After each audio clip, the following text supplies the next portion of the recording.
I think we're all echoing kudos to Senator Tim Scott today for his great work and so many of our colleagues in putting together what we believe will be a very strong police reform bill.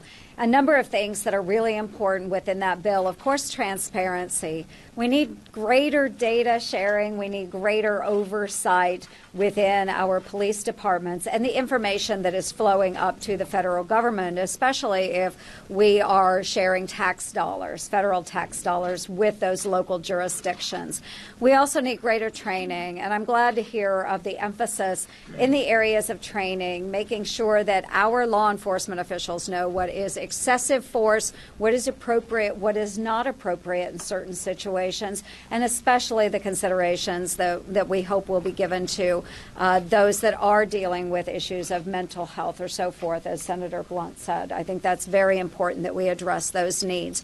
One thing that I do hope ends up in the bill is a provision that I have been working on with Senators Booker and Blumenthal, even before a number of these incidents have happened in the past, but it is something known as the law enforcement consent loophole.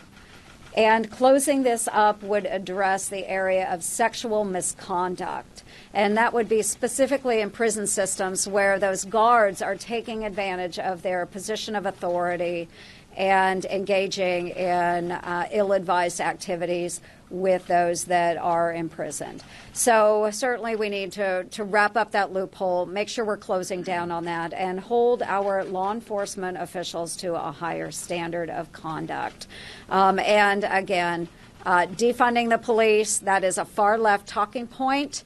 We are going nowhere with that. We need to make sure that our law enforcement officials are properly trained and then supported with the resources they need to protect our communities. Finally, I have started my 99 county tour again, and I think this is a really great way, going back to my home state, spending time at home, going out, visiting with the communities that have been impacted by COVID-19.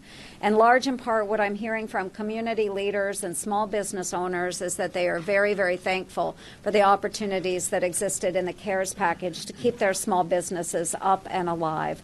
So I'm glad to hear from so many of those folks back home understanding what their challenges are and are continuing to be as we move forward, but then how we've also been able to support them during their time of crisis. Thank you.